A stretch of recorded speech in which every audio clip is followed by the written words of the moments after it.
they're in order. Deb? Start with you. So just to understand, your question is about rising property taxes, is that right? Yes, and would direct federal funding to cities make more financial sense, and your views on it? Yes, there definitely should be more money coming down from the federal government to the municipalities. Mississauga is growing quite rapidly, and we're almost about the same size as our neighbor Toronto, so I think that, especially in light of the current situation with the U.S., that given that we're imposing tariffs ourselves, that any money that we should be gaining from that now should be brought down here on the municipal level. That's my basic thing. Mary? Sure, I'll go next. No problem. Thanks, Charles. So one of the reasons that there's so much pressure put on the cities is because, and I talked about it in my opening, we have a huge differential between wealth and unwealth. My brain, it's getting late, everyone. So our homelessness issue is off the charts, right? And I don't know if people are aware of this, but the cost to service an individual who is unhoused costs our system, it's probably upwards of this now, but $100,000 a year. That's tax dollars, and that service, those services are put on the city and the region. So that money comes out of for shelters, for community, for outreach programming. Like, there's a lot of money spent that the federal government, I'm not pointing at you in particular, just as our federal government has let people down. And that's why the cost on the cities for a lot of things are increasing. The city's putting out money for affordable housing. They're putting out money for the list just, anyways, it just keeps going on, and social services that the federal government has not been providing. So in terms of, no, it's a truth. You can correct whatever, that's okay. But it's a truth, but it's not just this government, it's successive governments.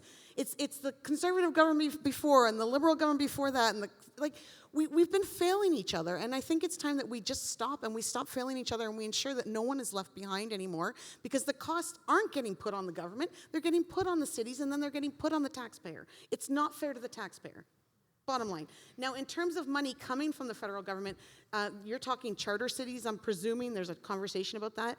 There's a whole conversation around that idea of actually giving cities more power right now, provincially. The province can come around and just take the powers from the city completely with nothing. I am a proponent of charter cities if they work well, so that's a whole other conversation, and there's whole groups I can introduce you to too if anyone's curious about that. I'll pass it on. Thanks, Mary. So, as you may or may not know, the cities are a product of the province. So the provincial government makes the cities, provides the tools, and enforces the abilities for the cities to do what they do. Maybe there's a counselor here who can probably expand upon that. One of the things that we did, or I did, was provide greater tools to the cities to have them enable to tax in other forms. Development charges with the developers is a big one. Now, Toronto was afforded many more tools. They chose not to use them. What they wanted was, no, you province, you governments, higher level, you increase your taxes. We don't want to increase taxes. So there is a dilemma. We already are working with the cities directly, to the chagrin of the province, who overrides and oversees these cities. And that's called the Accelerator Fund, because we are now enabling us to take on those development charges for housing. So we are providing supports directly to the cities to enable them not to have to take the burden of property taxes to get what's done. But when you look at them negotiating with a number of other issues, it's the city and the province that are the ones negotiating those issues, because they are not a product of the federal government. We will and have been supporting affordable housing, have increased transfer payments to the Region of Peel and to the other cities to enable some of that to take place. There is no mandate for the federal government to do so. We're choosing to do it, recognizing the urgency and the dilemma facing our cities.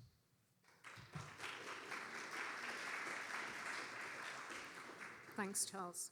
So we are coming to the tail end of the evening. Our candidates each drew a straw, which determined who will be speaking in which order for the closing statements. So number 1 was Mary Kindrew, so Mary, and then it will be followed by Evelyn Butler, and then Charles, you're last. I'll sit for this one. I'm now really comfortable. I don't think I'll be able to get up. It's going to hurt after 2 hours. I'm just letting you know. I'm not old, but I'm not young. So I fall between them in age. So I wanted to thank you all for coming out tonight and participating in democracy. The questions have been fantastic, and I really appreciate you all listening with open minds and open hearts. It's been really nice to see. I really want to thank the organizers of this group. I love that there's 2 Marys. There's a lot of, if anyone doesn't know, there are a lot of Marys in Port Credit. I've never in my life known so many Marys until I was a product of Clarkson for a lot of years and just moved back to Port Credit. Anyways, it's a long story, but I'm in Port Credit now, and there's a lot of Marys, so they keep showing up. So I think I belong. Yeah, I really want to thank both Charles and Evelyn. And there are a few other names on the ballot. There are 7 in total. And I want to thank each and every one of them for putting their names on the ballot. Democracy only works if we have people that are willing to step up and participate. So, and I do encourage you. Yeah, thank you. And if you are not presently working on an election campaign, or you've never gone door knocking or never volunteered, please, I encourage you to get involved, because I think we need to do more than just vote. And I meet people at the doors and they're like, "Oh, I vote all the time." And I said, I don't think that's enough anymore. And I used to think that was enough, but I don't think it's enough. I think we all need to get to know what we're voting for and really understand it just a little bit better. Again, an hour out of your life, it's always good. I just want to remind everyone, so that April 28th, right? Canadians will elect a new government. 343 members. We're up 7 seats, I think, if my math is correct. Or maybe 5. No, 5 seats. Sorry, my math is off.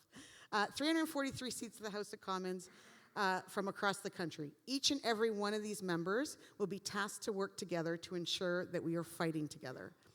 I would like to be that member representing Mississauga Lakeshore, so thank you for listening tonight.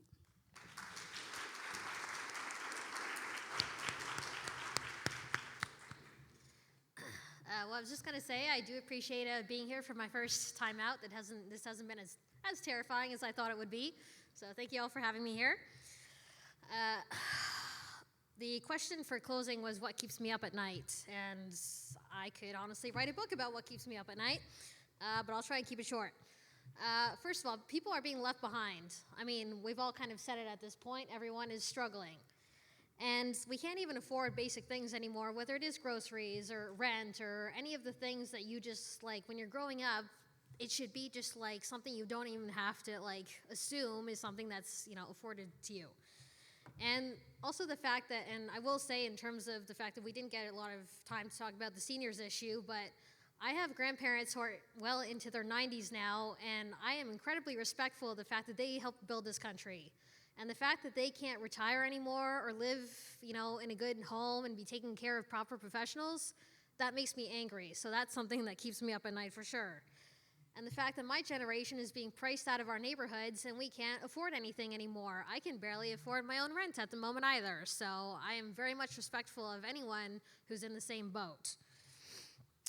And personally, I find it frustrating that at times, for me personally, I think that Ottawa has become a little bit out of touch with what, we're all going through. So I think they should be more present here. And I love the fact that Charles is around so much. That makes me happy. But I think that, at this point in time, we need to kind of remind ourselves of why we're here and the fact that, we still want to be able to hold on to that Canadian dream that we have. And I know for a fact that there are a percentage of people in this riding who are now living underneath the poverty line, which is just like mind-boggling to me because, as one of the fastest growing ridings, that really should not be the case anymore. So I guess for me, I would like to at least just say in closing that I would like to be able to be a champion and to say that I'm here to help and do what I can. I'm going to listen to everyone who is willing to sit down with me and have a conversation, because I'm told I'm a very personable person. I hope that's right. But at the end of the day, I'm running because I honestly believe that everyday Canadians have to be represented by everyday Canadians.